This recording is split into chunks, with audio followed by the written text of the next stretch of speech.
I lost my father to cancer at the age of 4, and from that moment on, I was raised by a single mom in Newburgh, New York. And she raised me to believe that the most valuable currency to exist is the effect that you have on others.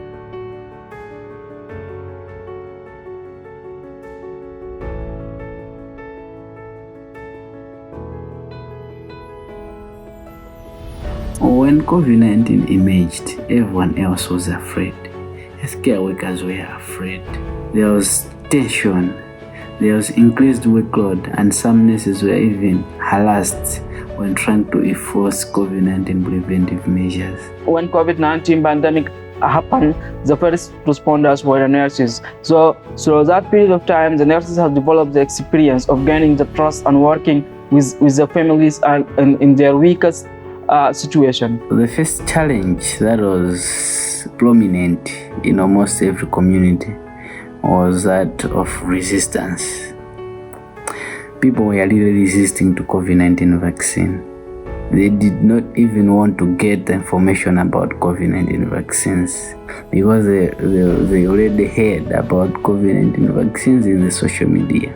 We are also fighting another pandemic of vaccine hesitancy, because it's one thing to have a vaccine, it's another thing for you to, for the people to actually accept this vaccine and wanting to take the vaccine. I thought it would be wise for us to capacitate nurses. The capacitation involved strategies that they can use to approach someone who's already an advocate of vaccine, strategies to approach someone who's just an endorser of vaccination, and strategies to approach someone who is a non-believer, because those people require different approaches. My advocacy activity with the Sabine vaccine in state and national was about supporting healthcare workers telling their stories.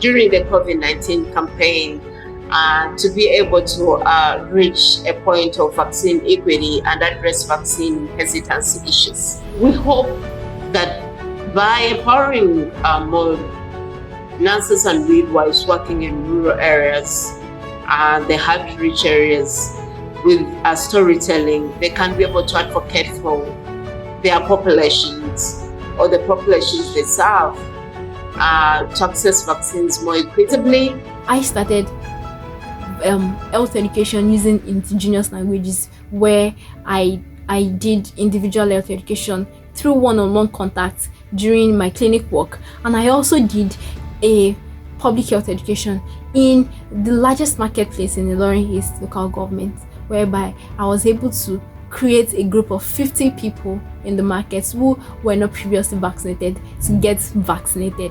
One of the key challenges that I have faced while implementing my advocacy activity was a political instability in the country.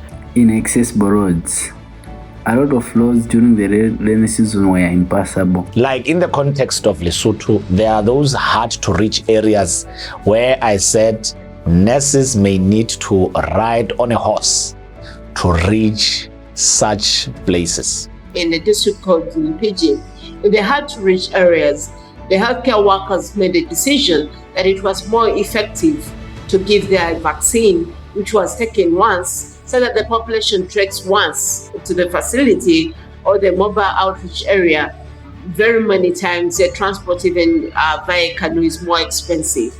So the experiences of nurses, that's how they come in more handy.